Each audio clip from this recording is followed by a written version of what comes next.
So we'll start with you, Bridget. If you'll just, your name, your organization. Can I defer to our esteemed guest from Viet? Yes. She wants me to start first? Okay. Oh, okay, I'll do just that. My name is Bridget McCoy. I'm the CEO and founder of Women Veterans Social Justice Network. I also serve on the City of Atlanta's Veterans Affairs Commission here in the City of Atlanta and in for the county, at DeKalb County. Watching the documentary is, you know, I got out of the military in 1990. My experience was varied. I had some challenges in the military, and because of those challenges, it became apparent that I was going to have to leave, 1991. And I was just saying to the executive producer, if I had met Charity, I would have, you know, and I'm saying that holding back every tear in my body. If I had even known her story, had even heard her first person narrative, I would have stayed on to fight for my career, because it would have given me the courage to understand that even though I was going through something tremendous, that there have been others who had gone through way more than I had experienced personally. And so seeing this in documentary form, and most of the folks who follow me know I'm big on first person narrative. It's very important to me that women who've served have the opportunity to tell their experiences firsthand, not to be translated by somebody else or told, figured out some other kind of way or edited down into some, small format, but to be given the opportunity to say what their experiences were from their own mouths and allow the emotion and the feeling of those experiences to happen vividly for the listener. And so to me, it was very important to see this and to make sure that it happened not only here in Atlanta and all over the country.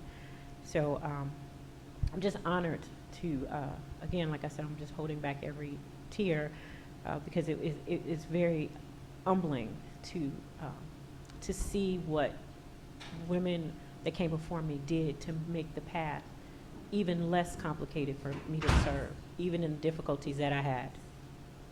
So thank you for listening, and thank you for being here today. Good afternoon. I'm retired Colonel Kathleen Harris, U.S. Army, and I've been fortunate to know a lot of World War II ladies. When I walk around and I see a soldier, I ask them, do you know a World War II lady? They don't. I served in the Pentagon, and in 1994, I went to a Black WAC reunion, and I met all these World War II ladies. And I can tell you, I was embarrassed. I was upset all night because why don't I know about you ladies? I didn't know, and I was serving in the military for almost 20 years then, but I didn't know about any of those ladies. Black women serving in World War II and they weren't a nurse? Nobody told me. And that weekend, I think we had General Harris as a speaker. The lady said, nobody know about us. And I said, you're right, I don't know about you, So we went back, me and 3 other comrades, and then we changed the Black WAC Women in Service to the National Association of Black Military Women. And our motto is to tell her story, not his story, but her story, So you have to ask yourself, do I know a World War II lady? Check a neighbor out, because that's how I found another World War II lady. She lived next door to me, and I lived there for a whole year and didn't know she was there. They don't talk about themselves, and they didn't. But once they did start talking, I tell you, it was fun. We used to sit around on the floor and just listen to some of those ladies just tell stories, simple stories, And my question was, how in the hell did you keep your hair so nice? You saw the pictures. I mean, it's like they're intact. My hair was all over the place, But knowing a World War II lady was really the most exciting thing to me in in the military. And one person, I saw her name, but you didn't have her face. Gladys Carter. Gladys, we call her the mother of NABMW. You know, so she's the one that pulled us in, and we would go out. We could be in the shopping food store. She can spot a military lady a mile away. Go over there and get her, Kathy. Go talk to her and see if she's military. And I have to go over there. I don't even know the person. You know, but it was exciting talking with these ladies. And these World War II ladies are the one who really created the National Association of Black Military Women. You know, so for those who have never met a World War II lady, start with some Korean War ladies. They'll tell you some stories too. They're not too far behind World War II, but they have some more exciting stories. Thank you. Is this on? Working? Working? Can you hear me? Can you hear me? Good afternoon. Well, what an honor it is to be here in Atlanta, here at the museum and this research center, and to be sitting here with these ladies. I don't feel worthy. Connie and I go back. I remember we were talking about that a little earlier about our first call. And I think I burned up all my minutes talking to her that evening because we were just both so excited about coming here. On behalf of my two producers, Elizabeth Helm-Fraser, who you met, and also Edna Cummings, both retired Army, they wanted me to make sure I extended greetings here today as well. I'm going to cut to, and maybe this question will come up later, so I guess I'll just answer it. You know, this was my third film, and I was traveling around the country with my second film, The Hello Girls, which is about some World War I women who were sent overseas to France as Signal Corps telephone operators. And they served at the last half of the war, March 2018 to the end of the war. And then into 1920, they were at the Paris Peace Conference and all that. And then when they got home, the Army, a bunch of men, said, guess what, you weren't really soldiers. Even though they wore uniforms, they swore Army oaths. And they fought for 60 years to get their recognition, finally got it in 1977. As I was traveling the country, folks individually, different places, came up to me and said, hey, have you heard about this all-black female unit from World War II? Now, I'll tell you, people come up to me all the time and say, hey, boy, you really got to do this story, you know. So the first time I heard it, I just put it in the back of my brain. Then I heard it again, and then I heard it for the third time in Milwaukee, Wisconsin. And then the lady that told me that said, and you know, one of the women lives here in Milwaukee, is still alive, and you met her, Anna Mae Robertson. So that's when I knew there was a story. I did some research, saw a lot of different things on the web, but I never saw it compiled into one, you know, 56-minute thing where we could get all of our brains around and say, okay, I understand their story now. There's so much more to their story. Bridget was sharing with me some things, and the Colonel here, and I'm sure there's more on this end. And you know, Connie, that display out there, I looked at that display, thank you, and I said, oh my gosh, I'd never seen some of these photos. You know, so the story.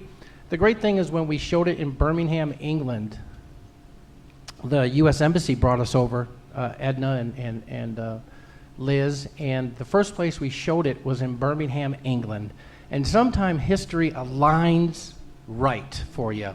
And so the mayor of Birmingham, England, was the first black female in the history of Birmingham, England. And now here she was showing this film in her city about sisters of the diaspora, if you will. And she was just blown away. I mean, it had nothing to do with the film, but just the fact that these women had been here. And she spoke and she referred to them as her sisters, and which they absolutely were. And one last thing, and I'll say enough, and I'll turn it over, but please, how about them women marching? Have you ever seen anything like that? When I first saw that, I did not see women. I did not see black women. I saw soldiers.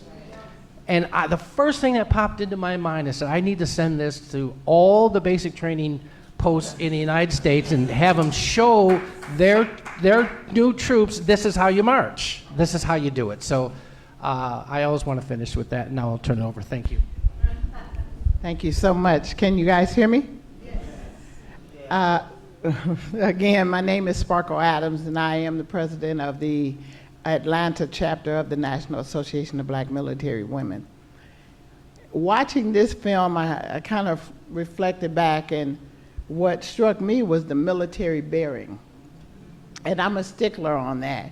Even when I'm at a parade and I'm watching the ROTC troops, the units march, I'm looking to see if they're on the correct footing. I'm looking to see how they're standing. I'm looking for that military bearing. And it is a good idea to show that film, to show the military bearing. I initially signed up in 1974 under the delayed enlistment program, and I kind of got scared because we were still in Vietnam. And I went back and forth from Chicago to Los Angeles thinking the government wouldn't find me when my date came up to go in, which was February 5th, 1975. And I went in, and I remember going in the dead of night, traveling on a plane, or maybe it was in the morning, I don't know.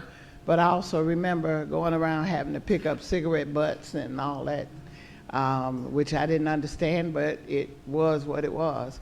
But watching the film, I saw the ladies being in the postal unit, and I thought about how ironic was it that they were working that mail in those conditions, with every kind of varmint and insect and everything and filth and dirt. And they could have had, their complaints, but they worked through them and they worked through the adversity. So I thought about that, and I'm thinking about the workforce now, and even when you just go to try to get something from the fast food place, it's just like, it's ironic to me. But I did work in the Postal Service, and I worked in the Postal Service for 20 some odd years, and I know those bags, I know those slots, and it just amazed me to just see how persistent they were on getting that mail out. And it just missed me to no end when I see the way we work now. But I'm not going to get into that. But I initially went in because I kept getting fired off my job. I got fired 5 times straight. And I figured the military wouldn't fire me, but my aunt had been in, but she didn't tell us any stories. We didn't hear a whole lot. And so for me, I am just very honored and passionate about the history being told. We have to tell it. Sometimes it's not good. Sometimes it's painful. But sometimes what we live out here in everyday life is painful. And I am adamant about us working in the community. And if you heard in the story, they talked about the community working together. They talked about different skills coming together. And that's what I am adamant about pushing, is us working together, utilizing the skills we have to make a greater good in our community. I have a young lady out here, and I'm going to have her to stand up, Taylor Crenshaw. She is about to go into the Navy in January. Taylor, would you stand? And I brag on Taylor because Taylor is the sharpest pencil in the box. She really is. Taylor's IQ is off the chart, and I have no doubt in my military mind, in the old folks' home, that Taylor is going to come and get me out and take care of me. Isn't that right, Taylor? So with that being said, I appreciate you all bringing the film and bringing to our recollection in our memory bank the struggles that they went through as opposed to the challenges we have now. And I would hope that we all reach out to thank those that came before us and bring up those that are coming behind us. and make this sisterhood be what it is. Because if you look at what's on TV, they would have you to believe that we're snatching each other, we're pulling hair, we're fighting, we can't get along, and that is so far from the truth. We agree to disagree, but we respect each other in that vein. I don't know a housewife that fights. I truly don't. And so I want the younger people to understand that what you see on TV, that's not the real women. The real women are what you see here in this room, and those that, you know, are really trying to make a difference in our community. So thank you so much, Ms. Cam.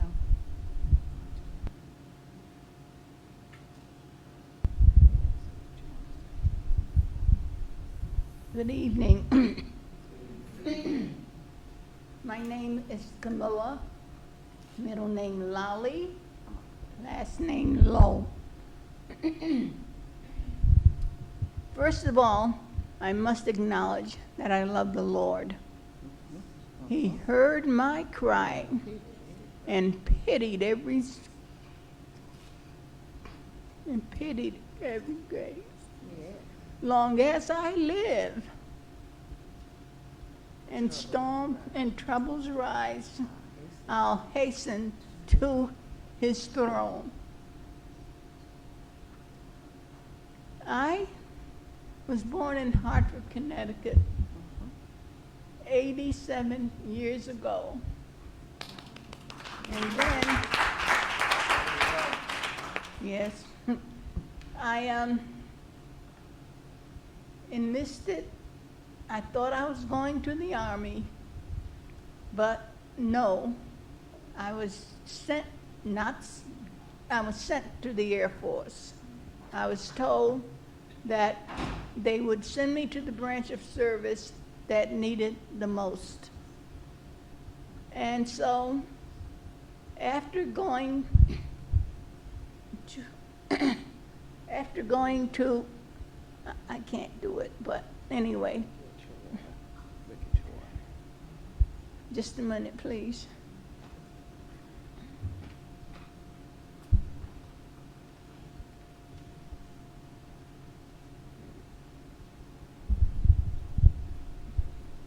There you go. Drink a little.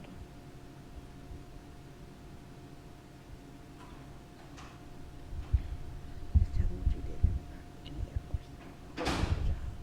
Good job. Okay. Sorry. After enlisting, I was sent to a small station in Syracuse, New York, where I became a clerk who was used by the Air Force.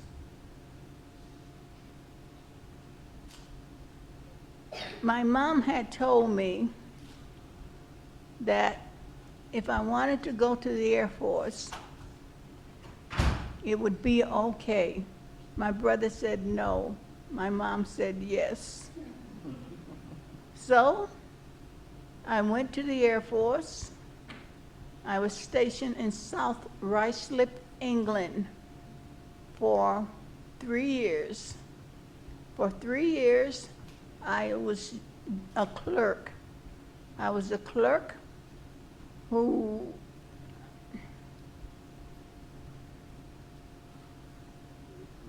I gained rank very fast, and I wondered why they were setting me up for. That's what they did. They set me up, but it was okay because I got to see places I never dreamed of. I've got to meet friends I also met, but it's a task. And I want to just encourage the young people. You can do it. You can do it. Do it and just stick to it. Be brave and do what you must do And just, I'm not prepared for this. I didn't know I was going to have to speak, but it's okay. I'll take the ball, and if the ball bounces, I got it. So, it's a pleasure for me to have served in the Air Force, and I'm told that I am the one whose shoulders the others stand on. That's right. I just don't know where I would have gone or what I would have done if I had not gone to the Air Force. And it's a pleasure for me to have served. They owe me nothing. I still owe them. And I want the new young people to rise. We're having a situation now where things are not so well, but we're depending on you all to fix it. I'm 89, whatever I am. But I just want to let you know that there's something out there for you. Go get it. Go get it. And again, I'm sorry I was not so very well prepared, but give me another chance. And I'm going to do it until I get it right. That's right. Okay? And I just want to thank you so much for your attention. Thank you.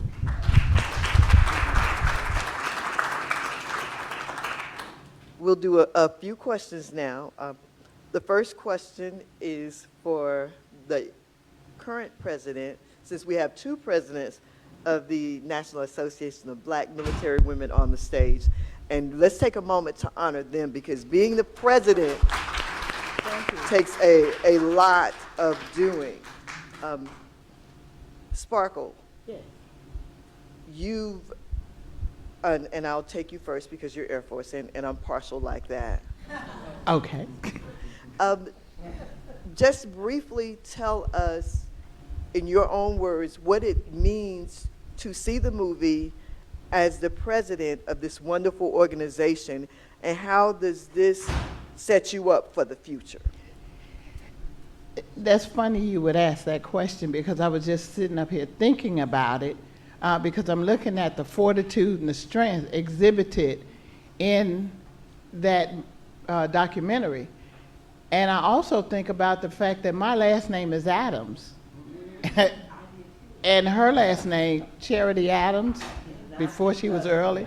That's my cousin. That's my cousin. But I watch her, and I watched her countenance. And I think to myself that I kind of see some of me in her. I watched her facial expressions.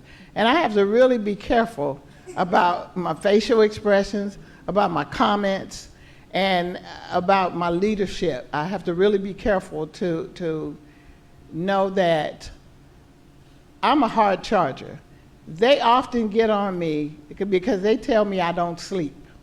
But I see so much potential in what the mission is. I see so much of what we have to still do.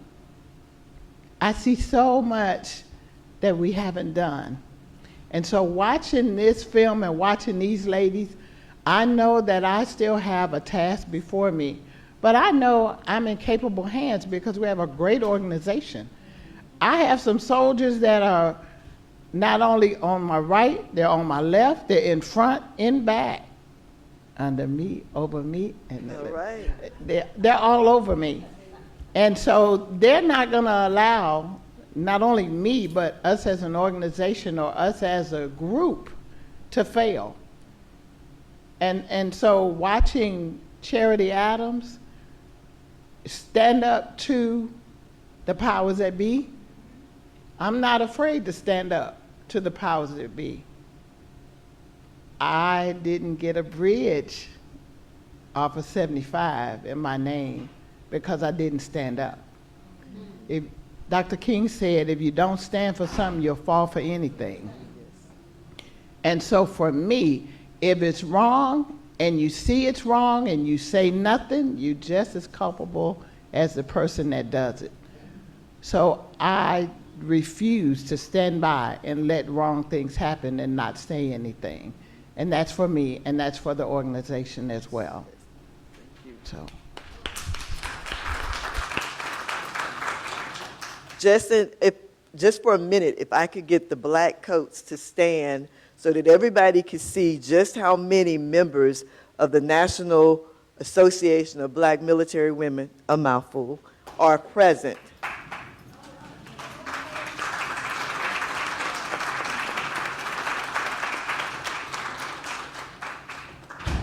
So not only now do you have to look for World War II women, Korean War women, any military women, and women from the National Association of Black Military Women, because we're out there, we're everywhere, so look for us, the walking history. My next question will be, oh, thought that was in here. For Jim, we're friends with Vera as well. And I know she was very instrumental in getting you to meet Miss Anna Mae before and after.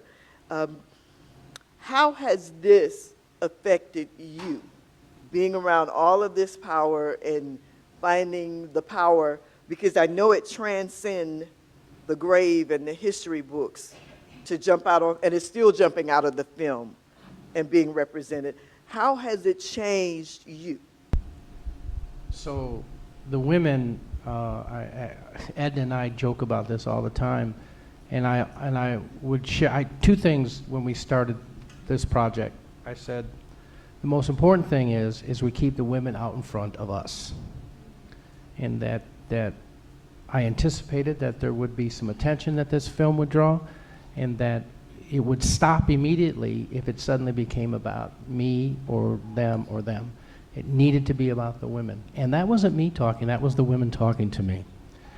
Both films, which are about women, my last two films, I have always felt that the women are talking to me. I know that sounds kind of weird maybe, but I really believe that, because I'll see things coming here, in fact, to see that display and to see things that I had never seen before. The women are saying, hey Jim, this story is really big, keep with us. And I'll never forget, I was watching the movie The Dirty Dozen. Anyone remember that movie? Well, the unit patch that they wear throughout that entire film is the same unit patch that the 6888 wore. So they were part of that army. And I remember watching the film and I saw it and I immediately called Ed and I said, you got to turn on AMC, The Dirty Dozen, you got to watch this. And so we both kind of agreed that, the women, it's been 75 years, and the women are saying, we waited long enough, and we want our story, we deserve our story to be told. And I just wanted to share with you a couple of things that have happened in just this last year. In February, they received the Meritorious Unit Commendation Medal from the Secretary of Defense, or Department of the Army at the time. You saw the ceremony where they have their statue, and also in England, this February coming up, which is, by the way, the 75th anniversary of when they sailed overseas, is February 2020. And during that week, the city of Birmingham is putting up a blue plaque that the U.S. Embassy purchased. You saw the academy where it's called the not King James, something Academy, but they're affixing to the wall of that plaque that the 6888 were here. And now, and the last thing, and we're really pushing for this, and we've gotten some support, and I want to share it with you as well, is that in February of this year, this year, February 2019, Senator Moran introduced the 6888 Congressional Gold Medal Act of 2019. Yes, and so we have some senators that have co-sponsored. And that's Senate Bill 633, and the HR bill is 3138. So both the House and the Senate have introduced companion bills, and you know, we really hope that that through 2020, you know, the next Congress, that what we need is we need 2/3 of the Senate and 2/3 of the House to co-sponsor, and then it will go into vote. And so I'm not sure if Georgia senators or Georgia representatives are on board yet, but maybe the National Association of Black Military Women can change that. Good. I know you do.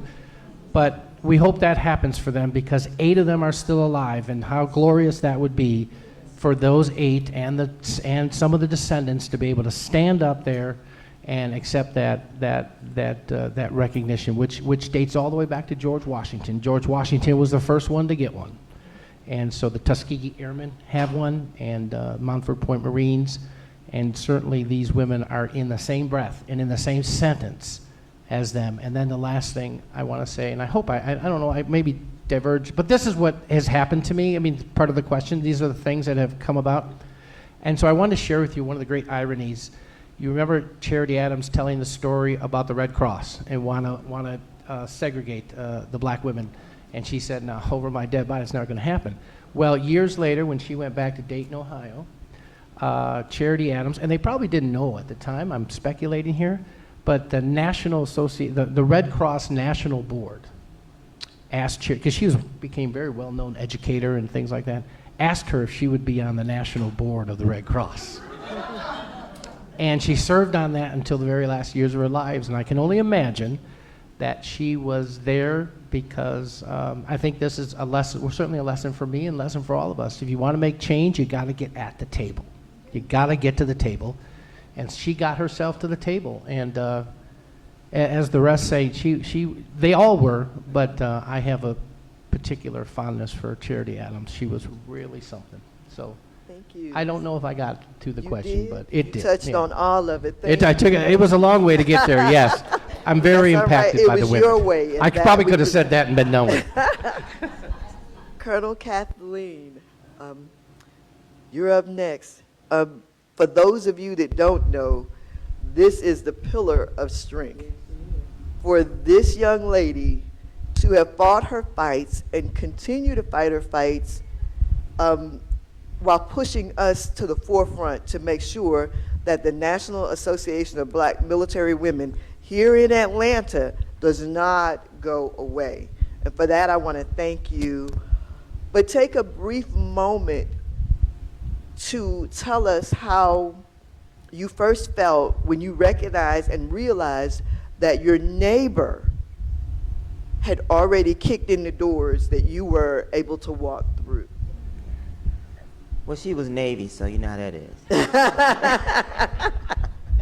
But anyway, when I met these ladies, and they said, well, you know, we need to organize. People need to know us. If they were alive today, they would be tickled pink.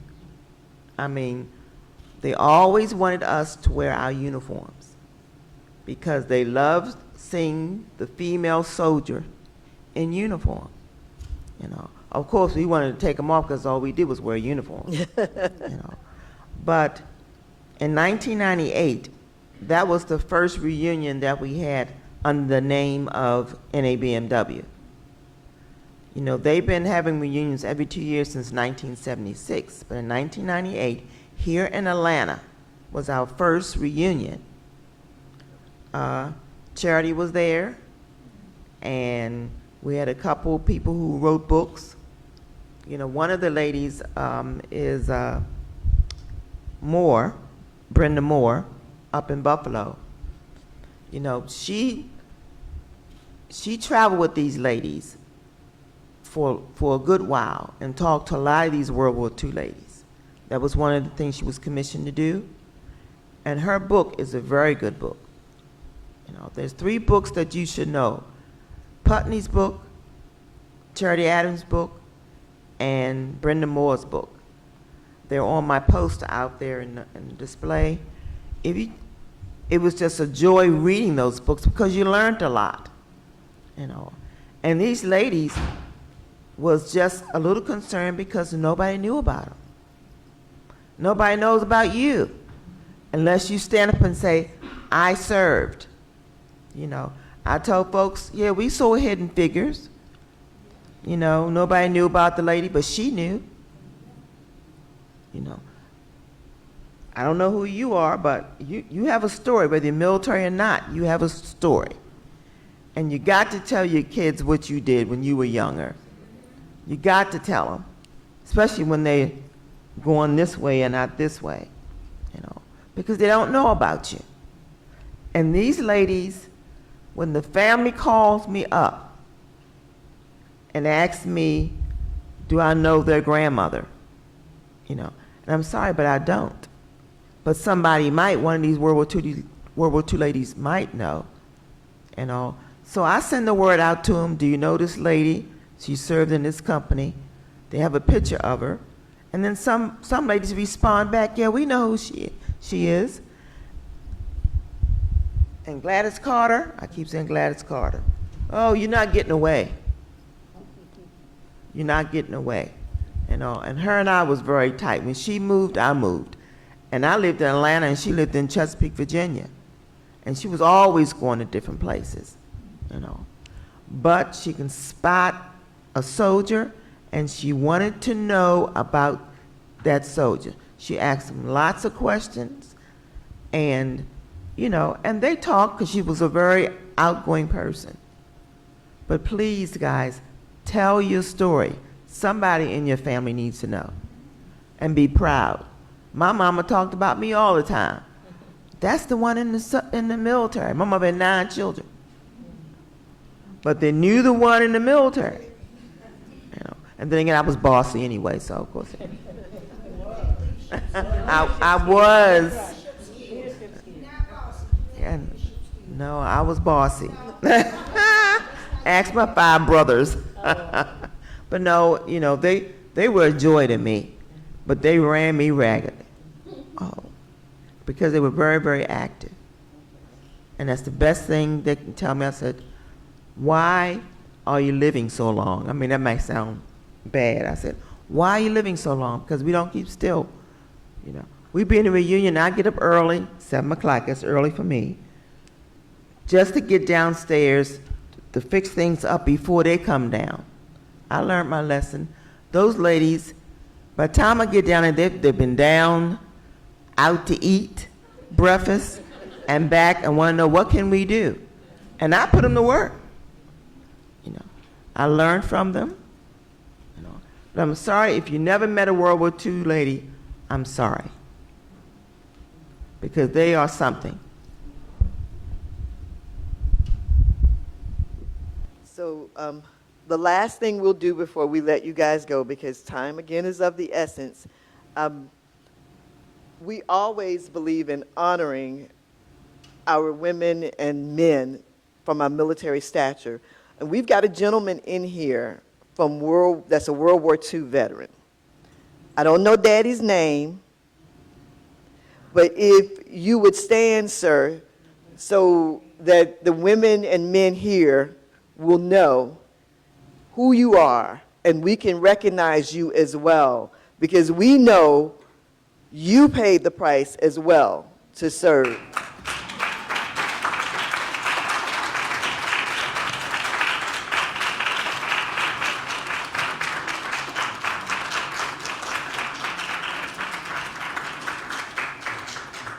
Thank you, sir, for your service. We know it wasn't easy. Now, all of you that are military here know that we have an age-old tradition we call coining. And we would like to honor our Korean War veteran by doing so to her. WVSJ has coins that we give out, and we give them out to honor our sisters and brothers who have come forward. So, Bridget, if you will do the honors in coining, I wanted to say this all the time, and please don't think it's Miss Lally,